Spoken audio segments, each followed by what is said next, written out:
നിങ്ങൾ എപ്പോഴെങ്കിലും ഫിറ്റ്നസ്സിനോ അല്ലെങ്കിൽ അത്ലറ്റിക്സിലോ സ്പോർട്സിലോ ഒക്കെ ഇറങ്ങിയിട്ടുണ്ടെന്നുണ്ടെങ്കിൽ അറിയാം, കേൾക്കാൻ സാധ്യതയുള്ള ഒരു കാര്യമാണ് ക്രിയാറ്റിൻ എന്ന് പറഞ്ഞ കാര്യം. ജിമ്മിൽ പോകുന്ന ഒരു മസിൽ ബിൽഡിങ്ങിനായിട്ട് പ്രോട്ടീനോടൊപ്പം എടുക്കുന്ന ഒരു കാര്യമാണ് ഈ ക്രിയാറ്റിൻ എന്ന് പറയുന്നത്. എല്ലാവരും അല്ല, കുറച്ച് പേരെങ്കിലും. അപ്പോൾ ഇത് പ്രീ വർക്കൗട്ടായിട്ടാണോ കുടിക്കേണ്ടത്, അല്ലെങ്കിൽ വർക്കൗട്ടിന് മുമ്പാണോ അതിന് ശേഷമാണോ, ഇത് കഴിക്കുന്നത് കൊണ്ട് എന്തെങ്കിലും കുഴപ്പമുണ്ടോ, സൈഡ് എഫക്റ്റ് ഉണ്ടോ, എന്താണ് ഇതിൻ്റെ വർക്കിംഗ് എന്നുള്ള കുറച്ച് കാര്യങ്ങളെക്കുറിച്ചിട്ട് സംസാരിക്കാം എന്നാണ് വിചാരിക്കുന്നത്. അപ്പോൾ ഞാൻ ഈ അടുത്ത കാലത്ത് ജിമ്മിൽ പോയി തുടങ്ങിയപ്പോൾ ഈ സാധനം കൂടെ കേൾക്കുന്നത് കാരണം ഞാൻ വിചാരിച്ചു എന്തായാലും ഇതിനെക്കുറിച്ച് കാര്യമായിട്ടൊന്ന് പഠിക്കണമല്ലോ. അങ്ങനെ പഠിച്ചിട്ട് എൻ്റെ കുറേ റിസർച്ച് പേപ്പറുകളൊക്കെ നോക്കിയിട്ട്, കാര്യം ഇത് 1990-കളിൽ മുതൽ ആളുകൾ ഉപയോഗിക്കുന്ന ഒരു സാധനമാണ്. അപ്പോൾ അത് കാരണം ആയിരക്കണക്കിന് റിസർച്ച് പേപ്പറുകളുണ്ട്. അപ്പോൾ ആ റിസർച്ച് പേപ്പറുകളൊക്കെ നോക്കിയിട്ട് എനിക്ക് തോന്നിയ കുറച്ച് കാര്യങ്ങൾ പറയാം എന്നുള്ളതാണ് വിചാരിക്കുന്നത്. പേപ്പറുകളൊക്കെ ഞാൻ ലിങ്കിനകത്ത് ഇട്ടിട്ടുണ്ടാവും, നിങ്ങൾക്ക് വായിക്കാം. പലതും മെറ്റാ അനാലിസിസ് ആണ്, അല്ലെങ്കിൽ സിസ്റ്റമാറ്റിക് റിവ്യൂ ആണ്. വളരെ കൂടുതൽ പഠനങ്ങൾ എടുത്തിട്ട് അതിൽ നിന്നുള്ള അനുമാനങ്ങളും കാര്യങ്ങളൊക്കെയാണ്. അപ്പോൾ എന്താണ് ഈ ക്രിയാറ്റിൻ എന്ന് പറഞ്ഞു കഴിഞ്ഞാൽ നമ്മുടെ ശരീരത്തിൽ നാച്ചുറലായിട്ട് തന്നെ ഉണ്ടാകുന്ന ഒരു സാധനമാണ്. അത് നമ്മുടെ ശരീരത്തിൽ നോക്കുകയാണെങ്കിൽ 95% മസിലിലും അല്ലാതെ 1% ബ്ലഡിലും ബാക്കിയുള്ളത് ബ്രെയിനിലും ഒക്കെ ആയിട്ട് കാണുന്ന നമ്മുടെ ശരീരം തന്നെ ഉണ്ടാക്കുന്ന നാച്ചുറലായിട്ട് ഉണ്ടാകുന്ന ഒരു കാര്യമാണ്. ഇതെങ്ങനെ ഉണ്ടാകുന്നതെന്ന് വെച്ച് കഴിഞ്ഞാൽ അത് അമിനോ ആസിഡ്സ്, നമ്മൾ കഴിക്കുന്ന ആഹാരത്തിൽ നിന്നുള്ള 3 അമിനോ ആസിഡ് വെച്ചിട്ടാണ്. ഈ 3 അമിനോ ആസിഡുകൾ എന്ന് പറയുന്നത് മെഥോനിൻ, ഗ്ലൈസിൻ, അതുപോലെ അർജനിൻ എന്ന് പറഞ്ഞിട്ടുള്ള 3 അമിനോ ആസിഡ് ചേർന്നിട്ടാണ് ഈ ക്രിയാറ്റിൻ എന്ന് പറഞ്ഞ സാധനം ഉണ്ടാകുന്നത്. അപ്പോൾ നമ്മുടെ മസിലുകൾ പ്രധാനമായിട്ടും 3 തരം ഉണ്ടെന്നുള്ളത് നമ്മൾ അറിഞ്ഞിരിക്കണം. അതായത് കാർഡിയാക് മസിൽ, നമ്മുടെ ഹാർട്ട് ഒരു ടിപ്പിക്കൽ എക്സാമ്പിളാണ്. ഹൃദയത്തിൻ്റെ പേശികൾ എന്ന് പറയുന്നത് കാർഡിയാക് മസിൽസ് ആണ്. അല്ലാതെ സ്മൂത്ത് മസിൽസ് ഉണ്ട്. സ്മൂത്ത് മസിൽസ് കൂടുതലും, അല്ലെങ്കിൽ കാർഡിയാക് മസിൽസ് ആയാലും 2 ഇൻവോളണ്ടറി ആണ്. നമ്മുടെ അറിവോട് കൂടി അല്ലാതെ, അല്ലെങ്കിൽ നമ്മൾ പ്രത്യേകിച്ച് കോൺഷ്യസ് ആയിട്ട് തീരുമാനിക്കേണ്ട അത് ഇപ്പോൾ ഇടിക്കണ്ട അങ്ങനെയൊന്നും അല്ലല്ലോ. ഹാർട്ട് തന്നെ അടിക്കുന്നു പറഞ്ഞതുപോലെ തനിയെ വർക്ക് ചെയ്യുന്ന, അല്ലെങ്കിൽ ഇൻവോളണ്ടറി ആയിട്ട് വർക്ക് ചെയ്യുന്ന മസിൽസാണ് ഈ സ്മൂത്ത് മസിൽസ് ആയാലും അതെ, കാർഡിയാക് മസിൽസ് ആണെങ്കിലും.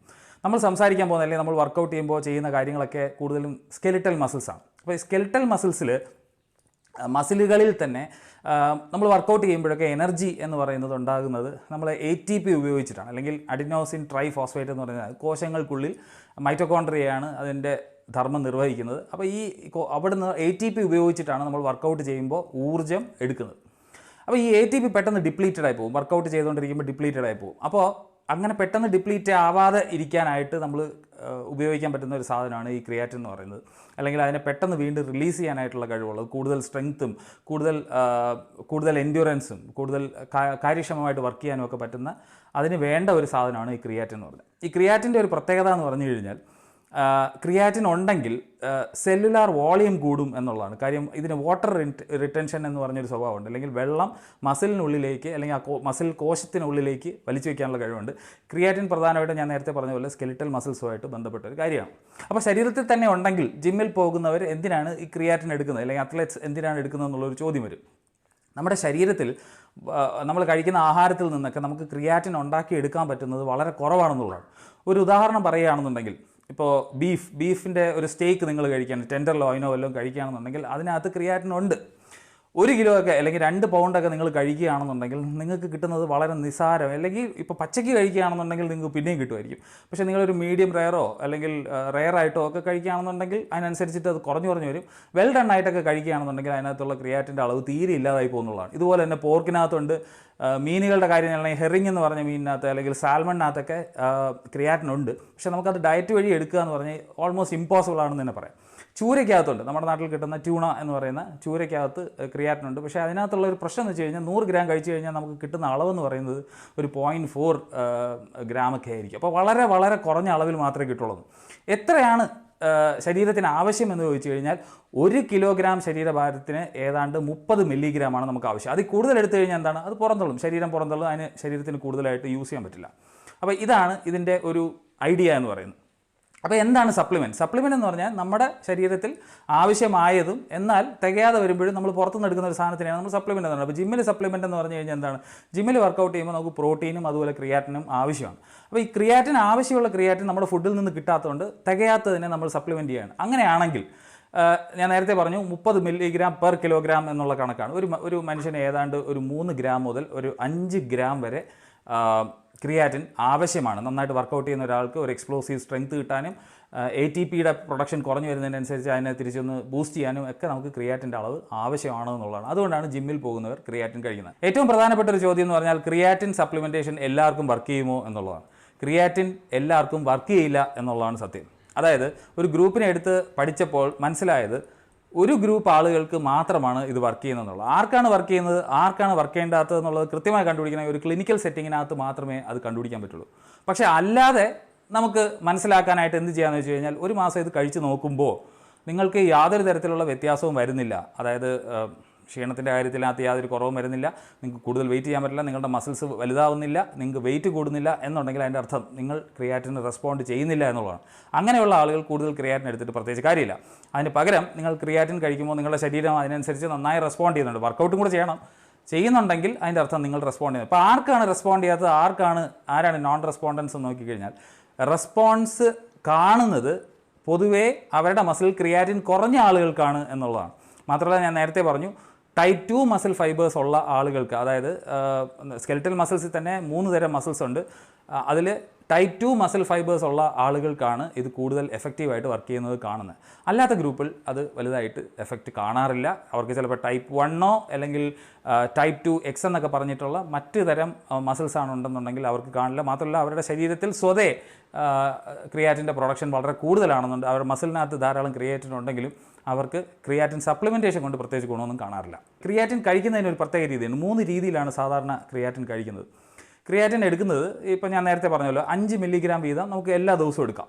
പക്ഷേ ഈ മസിൽസിനകത്ത് സാച്ചുറേറ്റഡ് ആയിട്ട് വരാൻ, അതായത് മസിൽസ് നമ്മുടെ സ്റ്റോർ കംപ്ലീറ്റ് നിറഞ്ഞു വരാനായിട്ട് ഒരുപാട് സമയം എടുക്കും. ഏതാണ്ട് 1 മാസം സമയം കൊണ്ട് മാത്രമേ അത് നിറഞ്ഞു വരുള്ളൂ. അപ്പോൾ പലരും ചെയ്യുന്ന ഒരു കാര്യം എന്ന് പറഞ്ഞു കഴിഞ്ഞാൽ ലോഡിംഗ് എന്ന് പറഞ്ഞ പരിപാടിയാണ്. അതായത് ആദ്യത്തെ ഒരാഴ്ച അല്ലെങ്കിൽ 5 ദിവസം 20 ഗ്രാം വെച്ചിട്ട് കഴിക്കുക എന്ന് പറയുന്ന പരിപാടിയാണ്. 20 ഗ്രാം എന്ന് പറയുമ്പോഴത്തേക്കും നമ്മളൊരു ക്രിയാറ്റിൻ്റെ പെട്ടി വാങ്ങിക്കുകയാണെങ്കിൽ അതിനകത്ത് ഒരു 3 ഗ്രാമിൻ്റെ സ്കൂപ്പ് കാണാം, ഇല്ലെങ്കിൽ 5 ഗ്രാമിൻ്റെ സ്കൂപ്പ് കാണാം. 5 ഗ്രാമിൻ്റെ ആണെങ്കിൽ 4 സ്കൂപ്പ് എന്നുള്ള കണക്ക്. അപ്പോൾ ഇത് കഴിച്ചു കഴിഞ്ഞാൽ ആദ്യത്തെ ഒരാഴ്ച കൊണ്ട് തന്നെ നമുക്ക് പെട്ടെന്ന് ആവശ്യമാണ് എന്നുണ്ടെങ്കിൽ, ഇപ്പോൾ ഒരു അത്ലറ്റിക് കോമ്പറ്റീഷനിൽ പങ്കെടുക്കാൻ പോവുകയാണെന്നുണ്ടെങ്കിൽ പലരും ചെയ്യുന്നത് ഈ ലോഡിംഗ് എന്ന് പറഞ്ഞ പരിപാടി, പ്രീ ലോഡിംഗ് എന്നൊക്കെ പറയാൻ പറ്റുന്ന ഒരു പരിപാടിയാണ്. അപ്പോൾ 20 ഗ്രാം വെച്ചിട്ട് ഒരാഴ്ച എടുത്തു കഴിഞ്ഞിട്ട് പിന്നെ കുറച്ച് 5 ഗ്രാമിലേക്ക് കൊണ്ടുവരിക. ഇനി സൈക്ലിക് എന്ന് പറഞ്ഞ വേറൊരു പരിപാടിയുണ്ട്. അതായത് ഒരു 3 ആഴ്ച കണ്ടിന്യൂസ് ആയിട്ട് എടുക്കുന്നു, അതിനുശേഷം ഒരാഴ്ച എടുക്കാതിരിക്കുന്നു, വീണ്ടും എടുക്കുന്നു എന്നുള്ളൊരു കാര്യമാണ്. അപ്പോൾ ഇങ്ങനെ ചെയ്യുമ്പോൾ ഇതിലേതാണ് ഏറ്റവും എഫക്റ്റീവ് എന്ന് ചോദിച്ചു കഴിഞ്ഞാൽ ആദ്യം പറഞ്ഞ രണ്ടും എഫക്റ്റീവ് ആണെന്ന് കാണുന്നുണ്ട്. അതായത് ലോഡ് ചെയ്യുക, ആദ്യം 20 ഗ്രാം വെച്ച് കഴിക്കുക, അതിനുശേഷം പിന്നെ 5 ഗ്രാമിലേക്ക് മാറുക. അല്ലെങ്കിൽ നിങ്ങളുടെ ബോഡി വെയിറ്റ് അനുസരിച്ച് നേരത്തെ 30 മില്ലിഗ്രാം എന്ന് പറയുമ്പോഴത്തേക്കും അതിനനുസരിച്ച് നോക്കിക്കഴിഞ്ഞാൽ 3 ഗ്രാമിലോട്ടോ 5 ഗ്രാമിലോട്ടോ മാറിയിട്ട് കഴിക്കുക എന്നുള്ളതാണ്. ഇനി ക്രിയാറ്റിൻ എപ്പോഴാണ് കഴിക്കേണ്ടത് എന്നുള്ളൊരു ചോദ്യമുണ്ടല്ലോ. അതായത് വർക്കൗട്ടിന് പോകുന്നതിന് തൊട്ട് മുമ്പാണോ കഴിക്കേണ്ടത്, അതോ വർക്കൗട്ട് കഴിഞ്ഞിട്ടാണോ കഴിക്കേണ്ടത്? കുറേ സ്റ്റഡീസ് പറയുന്നത് എന്ന് പറഞ്ഞു കഴിഞ്ഞാൽ ഇതെപ്പോൾ കഴിച്ചാലും കുഴപ്പമില്ല എന്നാണ്.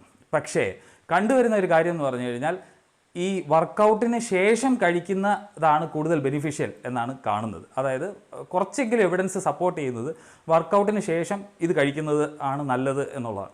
അപ്പോൾ ഇതൊരു പൊടിയായിട്ടാണ് കിട്ടുന്നത്. ഈ പൊടിയായിട്ട് കഴിക്കണോ വെള്ളത്തിൽ കലക്കി കുടിക്കണോ എന്നൊക്കെ ഉള്ള കൺഫ്യൂഷൻ പലർക്കും ഉണ്ട്. പലർക്കും പൊടിയായിട്ട് കഴിച്ചു കഴിഞ്ഞാൽ ഇതിന് ചില പ്രശ്നങ്ങളുണ്ട്. ചിലപ്പോൾ വയറിന് ഇറിറ്റേഷൻ ഉണ്ടാവാം, കാര്യം GI പ്രോബ്ലംസ് അല്ലെങ്കിൽ അബ്ഡമിനൽ ക്രാംസ്, വയറ്റിൽ ഉളുക്ക് പോലെ വരികയോ അല്ലെങ്കിൽ ഛർദ്ദിക്കാൻ ഉള്ള ടെൻഡൻസി ഉണ്ടാവുകയോ അല്ലെങ്കിൽ ഒരുപാട് കഴിച്ചു കഴിഞ്ഞാൽ വെള്ളം കൂടെ കുടിച്ചു കഴിഞ്ഞാൽ വയറിളകുകയോ ഒക്കെ ചെയ്യുന്ന ചില സൈഡ് എഫക്ട്സ് ഉണ്ട്. അപ്പോൾ ഇങ്ങനെയൊക്കെയുള്ള ബുദ്ധിമുട്ടുള്ളതുകൊണ്ട് 20 ഗ്രാം വീതം കഴിക്കാൻ ബുദ്ധിമുട്ടായിട്ട് പലരും ചെയ്യുന്നതെന്ന് വെച്ചാൽ 5 ഗ്രാമിൻ്റെ 4 തവണയായിട്ട് എടുക്കുക എന്ന് പറയുന്ന കാര്യമായിരിക്കും അവർ ചെയ്യുക. അങ്ങനെ ചെയ്യുമ്പോൾ അതിൻ്റെ ബുദ്ധിമുട്ടുകൾ കുറഞ്ഞു വരുന്നുണ്ട് എന്നുള്ളതാണ്. നമ്മൾ അങ്ങനെ ഒരു സാധനം സപ്ലിമെൻറ്റ് ചെയ്യുമ്പോൾ അല്ലെങ്കിൽ ആ പൊടിയായിട്ട് കഴിക്കുമ്പോൾ ഉണ്ടാകുന്ന ബുദ്ധിമുട്ടാണ്.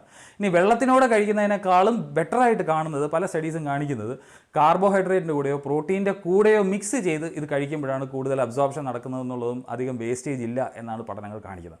അപ്പോൾ വെറുതെ വെള്ളത്തിൽ കലക്കി കുടിക്കുന്നതോ അല്ലെങ്കിൽ വെറുതെ പൊടിയായിട്ട് കഴിക്കുന്നതിനേക്കാൾ ബെറ്ററാണ് നിങ്ങളൊരു ബനാനയോ അല്ലെങ്കിൽ അങ്ങനെ എന്തെങ്കിലുമൊക്കെ വെച്ചിട്ട് ഒരു കാർബോഹൈഡ്രേറ്റ് ആൻഡ് പ്രോട്ടീൻ ഒരു ഷേക്ക് ഉണ്ടാക്കിയിട്ട് അതിൻ്റെ കൂടെ ഈ പൊടിയിട്ട് വർക്കൗട്ടിന് ശേഷം കഴിക്കുന്നതാണ് ബെറ്റർ എന്നാണ് പല പഠനങ്ങൾ നോക്കുമ്പോൾ നമുക്ക് കാണാൻ കഴിയുന്ന ഒരു കാര്യം.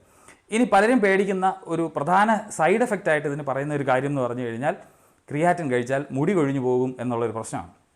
ശരിക്കും അതിനെന്തെങ്കിലും തെളിവുണ്ടോ എന്ന് വെച്ച് കഴിഞ്ഞാൽ ഇതിന് ആധാരമായിട്ട് വരുന്ന ഒരു കാര്യം, ഇതാരും അങ്ങനെ എക്സ്പീരിയൻസ് ചെയ്യുന്ന ഒരു കാര്യമല്ല. കാര്യം ഈ ക്രിയാറ്റിൻ കഴിക്കുന്നത് കൊണ്ട് മുടി പൊഴിഞ്ഞു എന്ന് പറഞ്ഞ് ആരും റിപ്പോർട്ട് ചെയ്തിട്ടില്ല. പക്ഷേ 2009 നടന്ന ഒരു പഠനത്തിൽ കണ്ട ഒരു കാര്യം, ഈ ക്രിയാറ്റിൻ കഴിക്കുന്ന ആളുകളിൽ DHT എന്ന് പറഞ്ഞ ഒരു സംഗതി ശരീരത്തിൽ കാണുന്നുണ്ടെന്നാണ്. DHTയെ പറ്റി നമ്മൾ ഇതിനു മുമ്പ് കഷണ്ടിയായിട്ട് ബന്ധപ്പെട്ട ഒരു വീഡിയോയിൽ വളരെ വ്യക്തമായിട്ട് പറഞ്ഞിട്ടുള്ള ഒരു കാര്യമാണ്. പഠനം എന്തുകൊണ്ട് നമ്മൾ എടുക്കുന്നില്ല എന്ന് ചോദിച്ചാൽ അതിനുശേഷം ഈ പഠനം റിപ്പീറ്റ് ചെയ്ത് നോക്കിയിട്ടില്ല, അതിനകത്തുള്ള എവിഡൻസ് പൂറാണ് എന്നുള്ളതാണ്. അപ്പോൾ മുടി പോവും എന്ന് വിചാരിച്ചിട്ടും ക്രിയാറ്റിൻ കഴിക്കാതിരിക്കേണ്ട കാര്യമില്ല എന്നുള്ളതാണ്. ഇനി ക്രിയാറ്റിൻ ഈ ബോഡി ബിൽഡേഴ്സിനും അത്ലറ്റ്സിനും മാത്രമാണോ എന്ന് ചോദിച്ചു കഴിഞ്ഞാൽ അല്ല എന്നുള്ളതാണ് സത്യം. പലർക്കും നമ്മൾ മനസ്സിലാക്കേണ്ട ഒരു കാര്യമുണ്ട്. നമുക്ക് ഒരു 35 വയസ്സ് കഴിയുമ്പോൾ മുതൽ നമ്മുടെ മസിൽ കോശങ്ങൾ അത്ര സ്ട്രെങ്ത് ഇല്ലാതെ അല്ലെങ്കിൽ ക്രമേണ നഷ്ടപ്പെട്ട് ഒരു 1.5% വീതമൊക്കെ പോയി വരുന്ന ഒരു അവസ്ഥയുണ്ട്. 35 മുതൽ ഒരു 50 വയസ്സ് വരെ, 50ന് ശേഷം അതിനേക്കാൾ കൂടുതലാണ് 50 മുതൽ 60 വയസ്സ് വരെ, 60-നേക്കാൾ മുകളിലുള്ളവർക്ക് അതിനേക്കാൾ കൂടുതൽ മസിൽ നഷ്ടപ്പെട്ട് സ്ട്രെങ്ത്തും അല്ലെങ്കിൽ സൈസും ഒക്കെ കുറഞ്ഞു പോകുന്ന ഒരു കാര്യമുണ്ട്. അപ്പോൾ നമുക്ക് വയസ്സാം കാലത്ത് എണീറ്റ് നിൽക്കണം. ഇന്നിപ്പോൾ ആരോഗ്യമൊക്കെ കൂടി വരുന്നത് കാരണം നമുക്ക് വയസ്സാം കാലത്ത് എണീറ്റ് നിൽക്കണം, അല്ലെങ്കിൽ സ്റ്റേബിളായിട്ട് നിൽക്കണം, അല്ലെങ്കിൽ മിസ്റ്റെപ്പ് വരാതിരിക്കണം എന്നൊക്കെ ഉണ്ടെങ്കിൽ മസിൽ മാസ് മെയിൻറ്റെയിൻ ചെയ്യേണ്ട ആവശ്യമുണ്ട്. അപ്പോൾ അങ്ങനെയുള്ളവർക്കും ക്രിയാറ്റിൻ കഴിക്കുന്നത് നല്ലതാണ് എന്നുള്ളതാണ് പഠനങ്ങൾ കാണിക്കുന്നത്. ക്രിയാറ്റിൻ കഴിച്ചിട്ട് ചുമ്മാ ഇരുന്നാൽ പോരാ, ക്രിയാറ്റിൻ കഴിച്ചിട്ട് അത് വർക്കൗട്ട് ചെയ്യണം എന്നുള്ളതാണ്. അപ്പോൾ ക്രിയാറ്റിൻ കഴിക്കുന്നത് കൊണ്ട് ഈ വർക്കൗട്ട് ചെയ്യുന്നവർക്ക് എന്താ ഗുണം കിട്ടുന്നതെന്ന് വെച്ച് കഴിഞ്ഞാൽ ഒരു ഒരു നിശ്ചിത വെയിറ്റ് ഇട്ട് ഒരു 10 റെപ്പറ്റേഷൻ ചെയ്യാൻ പറ്റുന്ന ഒരാൾക്ക് ഒരു 12 എണ്ണം ചെയ്യാൻ പറ്റും. കാര്യം കൂടുതൽ ATP പുതുതായിട്ട് പ്രൊഡ്യൂസ് ചെയ്യുന്നു, അത് യൂട്ടിലൈസ് ചെയ്യാനും പറ്റും എന്നുള്ളതാണ് ഇതിൻ്റെ ഏറ്റവും വലിയ പ്രത്യേകത. ഇനി ക്രിയാറ്റിൻ കഴിക്കുന്നത് കൊണ്ട് ഇപ്പോൾ വെയിറ്റ് ലോസിന് നിങ്ങൾ ജിമ്മിൽ പോകുന്ന ഒരാളാണ്, ക്രിയാറ്റിൻ കഴിക്കുന്നുണ്ടെങ്കിൽ ആദ്യത്തെ ഒരു മാസം നിങ്ങൾക്ക് കുറച്ച് വെയിറ്റ് ഗെയിൻ ചെയ്യുന്നതായിട്ട് കാണാൻ പറ്റും. കാര്യം ഞാൻ നേരത്തെ പറഞ്ഞു, മസിലിലേക്ക് സാച്ചുറേറ്റഡ് ആയിട്ട് ഈ സാധനം എത്തണം. അതാണ് ആദ്യത്തെ സ്റ്റെപ്പ് എന്ന് പറഞ്ഞത്. കാര്യം ഇങ്ങനെ ഒരു മസിൽ സ്റ്റോർ ചെയ്തുകൊണ്ടിരിക്കുകയാണ്. നമ്മൾ കഴിക്കുന്നതിനനുസരിച്ചിട്ട് 5 ഗ്രാം വീതം കഴിക്കുകയാണെങ്കിൽ ഒരു മാസം കൊണ്ടായിരിക്കും നമ്മൾ ഫുള്ളായിട്ട് സ്റ്റോർ ചെയ്ത് വരുന്നത്. അങ്ങനെ സ്റ്റോർ ചെയ്യുന്നതോടുകൂടി തന്നെ മസിൽ വോളിയം കൂടുതലായിട്ട് തോന്നും. കാര്യം എന്താണ്, ഇത് വെള്ളം ഉള്ളിലേക്ക് വലിച്ച് മസിലിനകത്ത് വയ്ക്കും. മസിലിനകത്താണ് വെള്ളം വയ്ക്കുന്നത്, സ്കിന്നിന് താഴെയല്ല എന്നുള്ളത് പ്രത്യേകം ആലോചിക്കുക. മസിലിനകത്ത് വെള്ളം വയ്ക്കുന്നതുകൊണ്ട് തന്നെ മസിലിന് നമുക്ക് വലിപ്പ കൂടുതലാണ് നിങ്ങൾ ഉദ്ദേശിക്കുന്നതെങ്കിൽ തീർച്ചയായിട്ടും വലിപ്പ കൂടുതലുണ്ടാവും. അതിനോടൊപ്പം തന്നെ ശരീരഭാരം കൂടുന്നതായിട്ടും കാണാൻ കഴിയും എന്നുള്ളതാണ് ഇതിനകത്തുള്ള ഒരു അഡ്വാൻറ്റേജ് ആയിട്ടോ ഡിസഡ്വാൻറ്റേജ് ആയിട്ടോ എടുക്കാം. അപ്പോൾ വെയിറ്റ് കുറയ്ക്കാനായിട്ട് നിങ്ങൾ പോയിട്ട് ക്രിയാറ്റിൻ കഴിച്ചിട്ട് വർക്കൗട്ട് ചെയ്യുകയാണെന്നുണ്ടെങ്കിൽ നിങ്ങളുടെ ഭാരം സ്ലൈറ്റ്ലി കൂടിയാൽ അതിൻ്റെ കാരണം ഈ വാട്ടർ റിട്ടൻഷനാണ്. നമുക്ക് കുറയ്ക്കേണ്ടത് എന്താണ്, ശരീരത്തിലുള്ള മസിലിൻ്റെ ഭാരമല്ല, പകരം ഈ അഡിപ്പോസ് ടിഷ്യൂ അല്ലെങ്കിൽ ഫാറ്റുമായിട്ടൊക്കെ ബന്ധപ്പെട്ട ഏരിയകളാണ് നമുക്ക് റെഡ്യൂസ് ചെയ്യേണ്ടത്, അല്ലെങ്കിൽ ഫാറ്റ് കുറയ്ക്കുക എന്നുള്ളതാണ് ജിമ്മിൽ പോകുന്ന ഏതൊരാളുടെ ഉദ്ദേശം. അപ്പോൾ ഇതെടുക്കുന്നതിൽ കുഴപ്പമുണ്ടോ? ഒരു കുഴപ്പമില്ല, ധൈര്യമായിട്ട് എടുക്കാം. നിങ്ങൾക്ക് കൂടുതൽ വർക്കൗട്ട് ചെയ്യാൻ അത് സഹായകരമാവും. കൂടുതൽ എന്താ പറയുക, പ്രായമാകുന്നവരിലാണെങ്കിലും ക്രിയാറ്റിൻ എടുക്കുന്നത് കൊണ്ട് വേറെ പ്രത്യേകിച്ച് പ്രശ്നമില്ല. ഇനി ഒരു കാര്യം കൂടെ പറയാം. നമ്മൾ ഈ ക്രിയാറ്റിൻ എടുക്കുമ്പോൾ ശരീരം തന്നെ ഉണ്ടാക്കുന്ന, അതായത് എൻഡോജനസ് ക്രിയാറ്റിൻ എന്ന് പറയുമല്ലോ, നമ്മുടെ ശരീരം തന്നെ നമുക്ക് ആവശ്യമുള്ള ക്രിയാറ്റിൻ ഉണ്ടാക്കുന്നുണ്ട്. അത് തികയാതെ വരുന്നു എന്നുള്ളത് വേറൊരു കാര്യം. അപ്പോൾ അതിനെന്ത് സംഭവിക്കും എന്നുള്ളതാണ്. അപ്പോൾ നമ്മളിത് എടുത്തിട്ട് മസിൽ സാച്ചുറേഷൻ എത്തിക്കഴിഞ്ഞാൽ ശരീരം ക്രിയാറ്റിൻ പ്രൊഡക്ഷൻ ആവശ്യത്തിലുള്ളതിന് അപ്പുറത്തേക്ക്, അതായത് എത്രയാണോ നമുക്കിപ്പോൾ എടുക്കുന്ന റിക്വയർഡ് എമൗണ്ട് നമ്മൾ എടുക്കുന്നുണ്ടെന്നുണ്ടെങ്കിൽ പിന്നെ ശരീരം എൻഡോജനസ് ആയിട്ട് ക്രിയാറ്റിൻ ഉണ്ടാക്കേണ്ട ആവശ്യമില്ല. അതുകൊണ്ട് താൽക്കാലികമായിട്ട് അത് ഷട്ട് ഡൗൺ ചെയ്തിരിക്കും. നമ്മൾ എപ്പോഴാണോ ക്രിയാറ്റിൻ നിർത്തുന്നത് വീണ്ടും അത് സ്റ്റാർട്ട് ചെയ്ത് തുടങ്ങിക്കൊള്ളുകയും ചെയ്യും. അപ്പോൾ ഇതാണ് ഈ ക്രിയാറ്റിനെ പറ്റി പറയാനുള്ളത്. ക്രിയാറ്റിൻ വളരെ ഹെൽപ്ഫുള്ളാണ്. അതിനോടൊപ്പം തന്നെ നമ്മൾ പ്രോട്ടീനിന് എന്തെങ്കിലും കുറവുണ്ടെന്നുണ്ടെങ്കിൽ അതും കൂടെ നികത്തേണ്ട ആവശ്യമുണ്ട്. അത് മറ്റൊരു വിഷയമായിട്ട് പിന്നെ ഒരിക്കൽ സംസാരിക്കാം. പക്ഷേ ക്രിയാറ്റിൻ എന്ന് പറഞ്ഞാൽ ഈ സംഭവമാണ് ചെയ്യുന്നത് എന്നുള്ളത് മനസ്സിലാക്കുക. അപ്പോൾ ഇന്ന് ഇത്ര പറയണമെന്നുണ്ടായിരുന്നുള്ളൂ. ഇതുപോലെയുള്ള ഇൻട്രസ്റ്റിംഗ് വിഷയം കേൾക്കണമെങ്കിൽ തീർച്ചയായിട്ടും സബ്സ്ക്രൈബ് ചെയ്യുക. മറ്റൊരു ഇൻട്രസ്റ്റിംഗ് ആയിട്ടുള്ള കാര്യമായിട്ട് കാണാം. അതുവരെ ബൈ.